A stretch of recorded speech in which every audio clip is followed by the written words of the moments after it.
I want to react to what Rick Warren said by saying this, which I think addresses the challenges. And I'm going to get, for a second, autobiographical.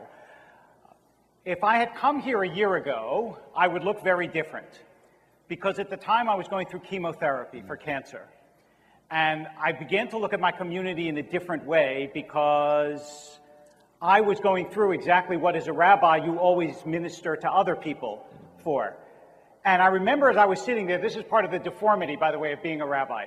As I was sitting there and I was getting this life-giving poison in my veins, I had, first of all, the prayer that let this work, but I want to tell you my other prayer. I sat there and I prayed, may I get a sermon out of this? Because if I go through this and I can't get a sermon from this, then obviously I'm in the wrong business. And what struck me about it was something that I had learned many years before. When I first started out as a rabbi in a congregation, and there was a woman who was dying, and I was supposed to go to her bedside and do the vidui, the final confessional, and I had never done this before, and the family had never seen it before, and I didn't know this woman, and I felt extremely uncomfortable, and I came back home, and my wife said, "How was it?" And I said, "I felt like a fraud." I said, "I felt like I wasn't worthy." And she said, "You're right. You weren't. But nobody is." That's right. "But it doesn't matter, because you weren't doing it. It was being done through you." And that moment changed my life, and I think ultimately changed my synagogue. When I wanted to start Friday Night Live, I went to Craig Taupin, whom all of you I hope know, and if you don't, I hope you will,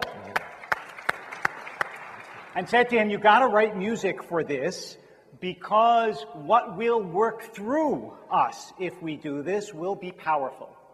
And it seems to me the greatest challenge in creating a synagogue is in removing the ego forefront of not only yourselves, but your congregants, that is, not only yourselves as leaders, but everybody there, to understand that, for example, what moves through this room, as everybody told me before I came here, is an enormous spirit that isn't actually attributable to any individuals or any agglomeration of individuals. It's part of what moves through you.